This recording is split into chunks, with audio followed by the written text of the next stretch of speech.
இன்னைக்கு big pass சமூக வலைதளத்தை திறந்தாலே எல்லா பொதுமக்களும் குடும்ப தலைவர்களும் கண்டிப்பாக பிக் பாஸ் உடனே நிறுத்தப்பட வேண்டும். அது அசிங்கம், அருவருக்கத்தக்க, மோசமான, கேவலமான, கீழ்த்தரமான காட்சிகள், அமைப்புகள், வசனங்கள் நடைபெறுகிறது. இந்த குடும்பத்தோட பிள்ளைகளோட நாங்கள் பார்க்கவே முடியல.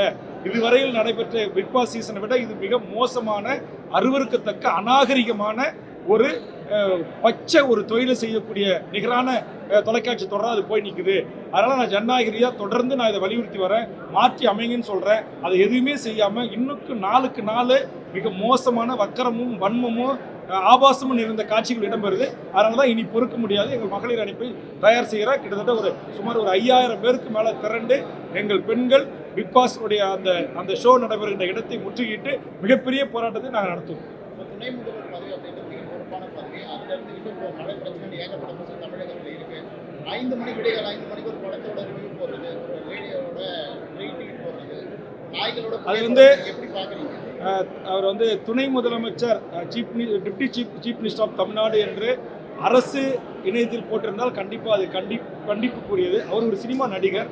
அதனால் உதயநிதி ஸ்டாலின் என்கிற அவருடைய தனிப்பட்ட பக்கத்தில் அதை பதிவு செய்திருக்கிறார். அது அவருடைய உரிமை சார்ந்தது. அதில் நான் கருத்து கூற விரும்புகிறேன். தனிப்பட்டவருடைய வாழ்க்கையை தனிப்பட்டவருடைய பக்கத்தில் பதிவிடுவதை குறித்து நான் விமர்சனம் எழுப்ப முடியாத ஒரு கட்சி தலைவராக. ஆனால் அதே நேரத்தில் அவர் துணை முதலமைச்சர் கவர்மெண்ட் ஆஃப் தமிழ்நாடு என்கிற அந்த பதிவில் இது இடம்பெற்றிருந்தால் கண்டிப்பாக அது ஏற்புடையதல்ல. தொடர்ந்து இருப்பீங்களாங்கிறது தெளிவுபடுத்துகிறேன்.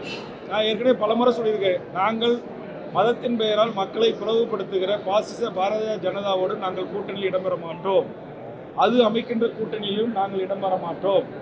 நாங்கள் இப்போது இடதுசாரிகளை உள்ளடக்கிய சமூக நீதி பேசுகிற இயக்கங்கள் ஆதரிக்கிற திமுக தலைமையிலான இந்த கூட்டணியில் நாங்கள் இடம்பெற்றிருக்கிறோம்.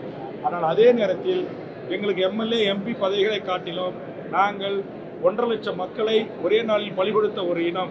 இதுவரையில் 3 லட்சத்துக்கு மக்களை பலி கொடுத்து தமிழகத்தில் போராடிய போராளிகளை ஆதரித்த ஒரு இயக்கம் தமிழக வாழ்வுரிமை கட்சி. அந்த கட்சி ஒரே ஒரு வேண்டுகோளை தான் வைக்கிது முதலமைச்சருக்கு. அந்த வேண்டுகோளை கூட மாண்புக்கு முதலமைச்சர் 2.5 ஆண்டுகாலமாக நான் கரடியாக கத்திக்கிட்டு வர சட்டமன்றத்தில் அதை நிறைவேற்ற மறுக்கிறார். இப்போ கடைசியாக நான் போய் கேட்டபோது ஜனவரியில் கண்டிப்பாக நான் செய்கிறேன்னு சொல்லியிருக்கிறார். அப்படி ஒரு தீர்மானம் நிறைவேற்றி ஒன்றிய அரசுக்கு தன்னுடைய 40 நாடாளுமன்ற பதவி உட்பட 40 நாடாளுமன்ற உறுப்பினர்களாக இந்த அழுத்தம் தரவில்லை என்றால் அப்போது நாங்கள் எங்கள் கட்சியினுடைய இதே மாதிரி செயற்குழு பொதுக்குழுவை கூட்டி எங்கள் கட்சியினுடைய தொண்டர்களுடைய உணர்வுகளுக்கு மதிப்பளிப்போம்.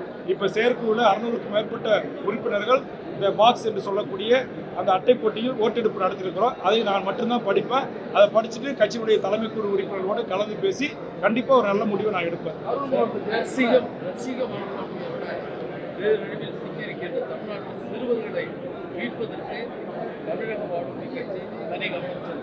கண்டிப்பா இன்னைக்கு தமிழ் சமூகத்தினுடைய பள்ளிகளில் படிக்கிற, கல்லூரியில் படிக்கிற இளைஞர்கள், இளம் மாணவர்கள், இளம் மாணவிகள் ஒரு அரசியல் புரிதல் இல்லாமல் தனக்கான தலைவர்களை திரையரங்குகளில் தேடுகின்ற ஒரு மோசமான ஒரு சூழல் தமிழ்நாட்டில் நிலவுகிறது. இது நிச்சயமாக தமிழ்நாட்டின் ஆரோக்கியமான அறிவு சார்ந்த சமூக நீதி அரசியலுக்கு, சமத்துவ அரசியலுக்கு ஏற்புடையதல்ல.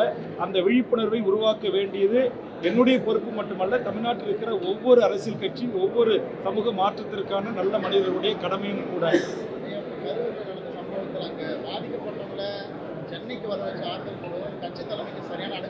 அது ஒரு கட்சி தலைவருக்கும் ஒரு கட்சிக்கும் ஒரு சரியான அணுகுமுறையும் அல்ல, அது ஒரு அழகும் அல்ல. நான் இது எவ்வளோ பெரிய வேதனையான விஷயம். அவங்களே உயிர்களை பலி கொடுத்து அவங்க துக்கத்தில் இருக்காங்க.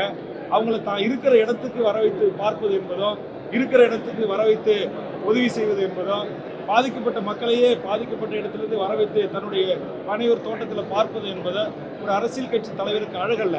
ஆனால் அப்படிப்பட்ட அரசியல் கட்சி தலைவரை ஆதரிக்கிற மனநிலையில் தமிழ் சமூகம் இருக்கிறது அல்லவா, அதை குறித்து தான் நாம் கவலை கொள்ள வேண்டும். டயா பூஸ்டர் சுகருடைய ரிமோட் கண்ட்ரோல் இனி உங்க கையில. அனைத்து மருந்து கடைகளிலும் கிடைக்கும். செய்திகளை உடனுக்குடன் தெரிந்து கொள்ள கீழ்கண்ட கேபிள் மற்றும் டிடிஎச் நெட்வொர்க்குகளில் எம்நாடு செய்தி தொலைக்காட்சியை காணுங்கள். பாதகம் செய்பவரை கண்டால் நாம் பயம் கொள்ளலாகாது பாப்பா. மோதி மிதித்து விடு பாப்பா, அவர் முகத்தில் உமிழ்ந்து விடு பாப்பா. அண்மை செய்திகளை உடனுக்குடன் தெரிந்து கொள்ள இணைந்திருங்கள் எம்நாடு தொலைக்காட்சியுடன்.